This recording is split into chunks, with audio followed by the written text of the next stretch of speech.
On my previous video, I talked about the super graphics and the reasons it failed to move the needle in Japan. So, how would NEC follow that up?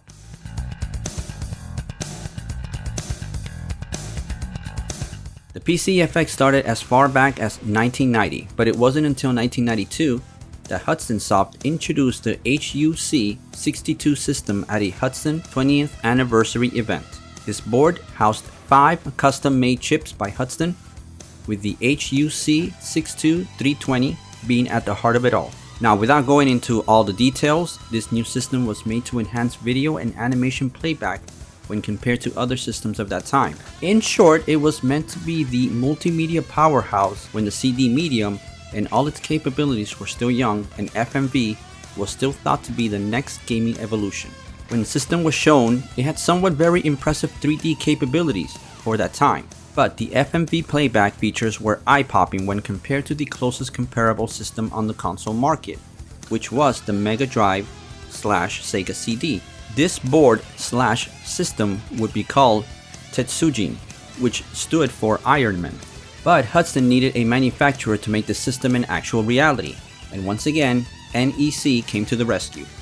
No surprise considering the two went back to the PC Engine days, but between the time the HUC62-320 system was made and the actual console was designed and manufactured, some things changed. The biggest being that the heart of the system was changed from the HUC62 chip to the NEC-made B810, which was a slightly more powerful chip than the HUC62. Also, I am not sure how much of the board was changed between the very early prototype that Hudson showed versus the new board that was finalized in the end. The only picture I can find online is this one right here.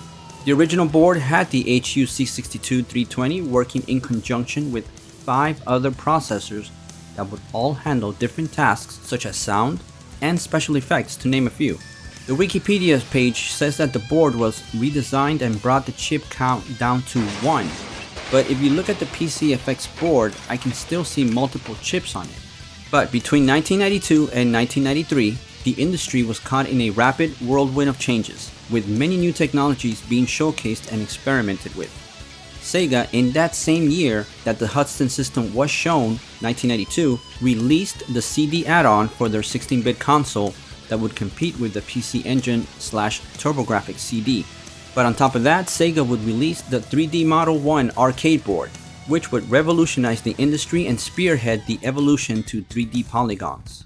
But another event in 1991 would also start to gain traction in 1992, the Nintendo-Sony PlayStation merger fallout. When Sony decided to go at it alone in entering the gaming landscape, they did so by fully concentrating on a system that emphasized on 3D graphics. The arrival of the Atari Jaguar and the 3DO and their hardware architecture that could accommodate 3D in 1993 also caused a problem within NEC. By 1993, Project Tetsujene was well into full production. However, the gaming landscape was now focusing on 3D as the next logical step versus FMV, which had been all the rage just a year ago. The new NEC system had no 3D support, even though the demos that were shown depicting 3D style gameplay had been actually quite impressive.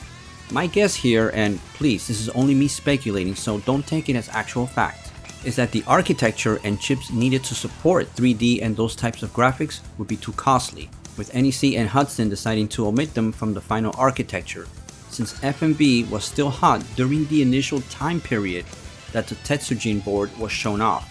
But now that the market was quickly pivoting to 3D, this meant that NEC would have to go back to the drawing board and implement a 3D architecture onto the board, which would cost not only money, but time, and do all of this in less than a year to stay relevant with the up-and-coming systems.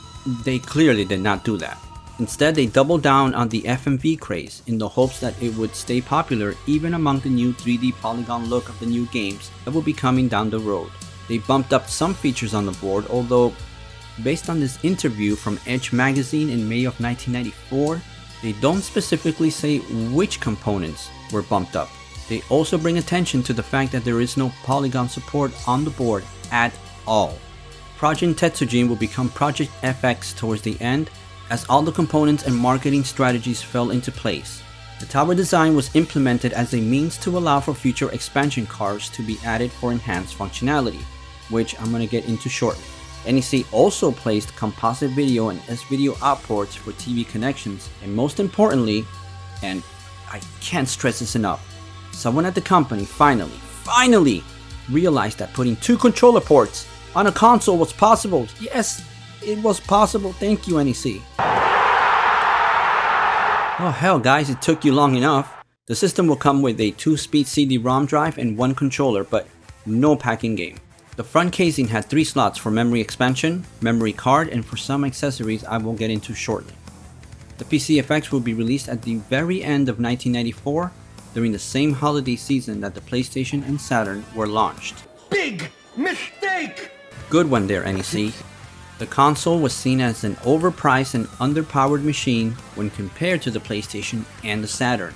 The launch titles for the FX were Graduation 2, Neo Generation FX, which is a dating anime sim, a big genre over in Japan. Battle Heat, which is a full FMV fighting game that is depicted through cutscenes versus an actual one-on-one fighting game that looks actually pretty damn good, but the gameplay, And finally, Team Innocent, which is a point-and-click adventure that progresses via animated cutscenes and uses static, textured graphic backgrounds and sprite-based characters. It plays out like a very early version of Resident Evil. The system debuted with a cost of 49,000 yen, which back then came to around $300 US when adjusted to the yen to dollar ratio in 1994. Tower design was seen as unorthodox back then. Even consumer NPCs were horizontal desktops for the most part. NEC was a little ahead of the curve with that choice, but the PCFX wanted the casing to be made such that the expansion slots can be used to easily upgrade the system. Some of those accessories for the slots were the FX BMP memory backup module. You could save games to the internal memory of the PCFX, but it only had 32 kilobytes. Now, I'm not sure how much space a saved game would take on the system, but 32 seems so little even for that time. The memory backup module gave you a whopping 128 kilobytes. Excellent!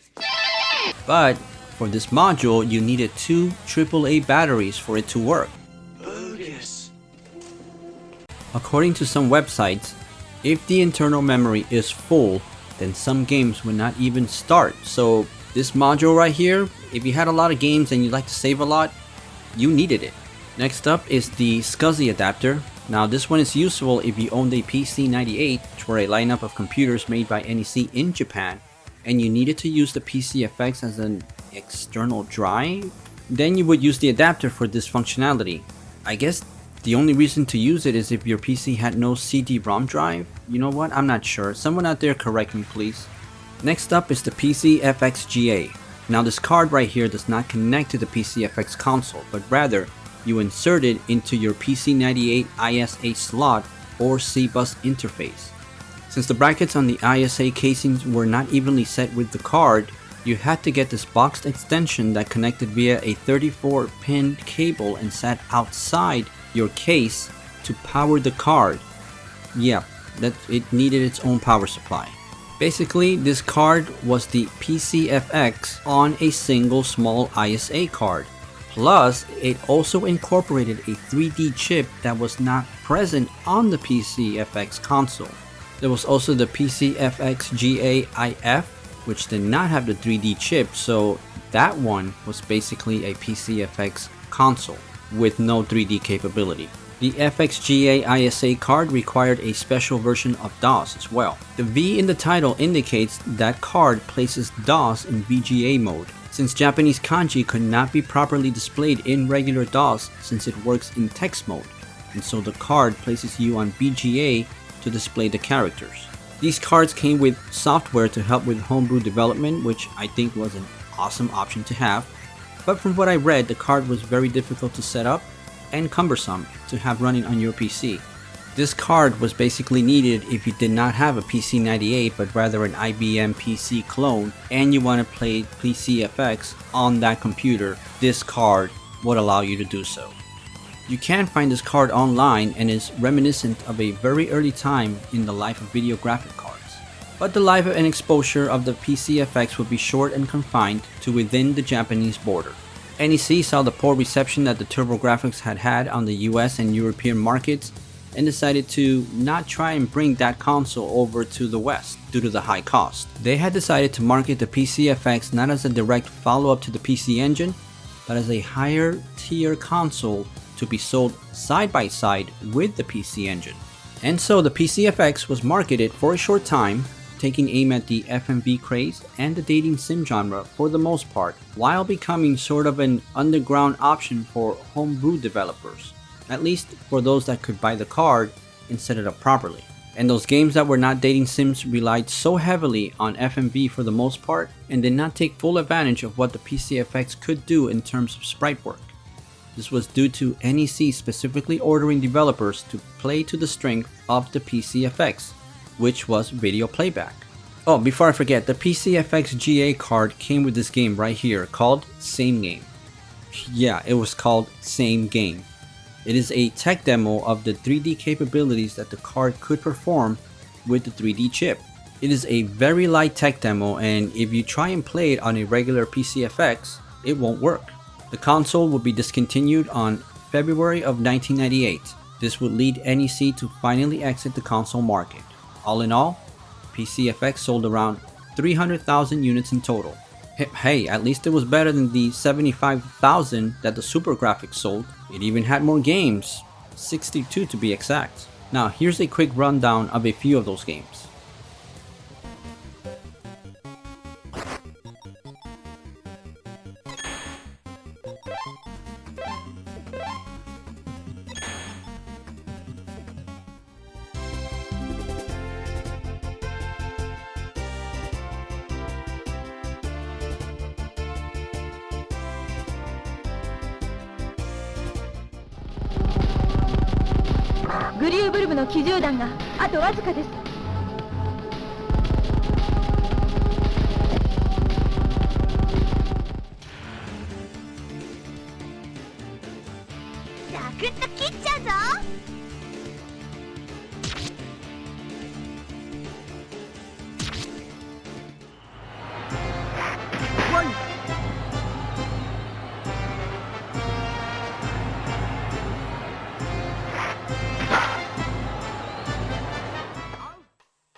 お嬢様より当店へ貸し出しを願っております。ダイヤの首飾りブルースターをこともあろうに盗み出すという予告状が先ほど当店で発見されました。何？ブルースターを盗み出す？俺もそろそろ帰ろう。あ、そうだ。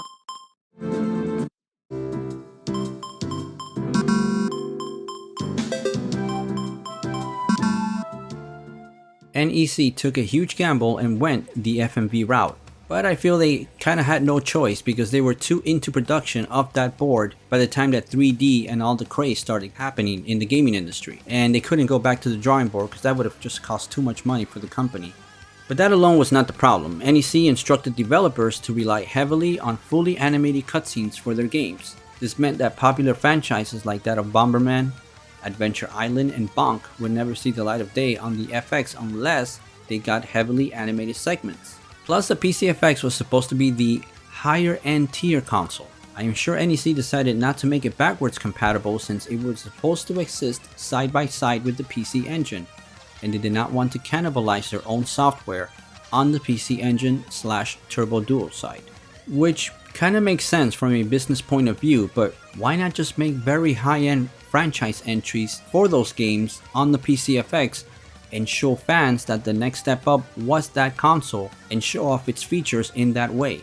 Instead, owners got tons of visual novels and dating games with sprinkles of mediocre games that tackled other genres like strategy RPGs and action RPGs. This made the library extremely limited in terms of available genres to choose from, which is a shame. The system could support up to 9 background layers and 16.7 million colors on screen. It had the best MPEG playback tech on the market back then. Had developers really gotten familiar with the architecture, we might be talking about classic 2D games the way we talk about the likes of a Super Mario or Sonic game for the Genesis or the Super Nintendo. Playing a game like Kishin Doji Senki FX gave me a glimpse of what was possible on the PC FX, and that one was a very early title being released in 1995. That game is actually quite fun and very well made, and sadly, it stuck on the PC FX as no remake or any other port was ever developed for any other console out there. So, due to the very limited exposure of the system to the gaming market, the PC FX became a haven of sorts for anime hentai from the homebrew side and dating sim games, which from my understanding is still a big thing in Japan. And since the console was exclusive only to Japan, the majority of the titles have never been translated, so unless you know how to read Japanese, good luck in trying to enjoy the PC FX library. In the end, for reasons that are unknown to me, there might have been some back and forth struggles with Hudson Soft and NEC which delayed the PC FX for 2 years, causing this console to release right alongside the Saturn and PlayStation, and due to that timing being seen as a heavily underpowered hardware, incapable of doing what was the craze of that time: polygons and 3D style graphics. Had it been released in 1992 or maybe mid-1993, it might have caught more attention and sales since the 32-bit market was still being developed by other companies during that time. NEC put all their chips on FMV, and they lost them all. This, I think, hurt Hudson Soft much more than it did NEC. You have to remember that NEC is an electronics giant, not a video game company. These consoles were entries into a field that I think NEC quickly realized they were severely outmatched against the likes of Sega and Nintendo. And then, adding Sony to that list. The PC FX, I feel, did some things right, like, I don't know, putting a second damn controller port after so many years of just half-assing it, and making the tower casing an easy option when it came to upgrades, thanks to the built-in ports. I think that was a really neat idea. Plus that PC FX GA card that allowed PCs to be used to create homebrew games and play PC FX games on them, that was a nice touch for not only gamers, but people that were interested in learning how to create games for a console. I think it's an interesting system with a language barrier that makes it almost unplayable outside of Japan, which is not such a big loss since, again, unless you are into dating sims and visual novels, you're not missing much. Unless you haven't played Kishin Doji Senki. Play that game if you can, it's fun. Now, what are your thoughts on this last console entry for NEC? Share with us all, and until next video, keep watching and keep gaming.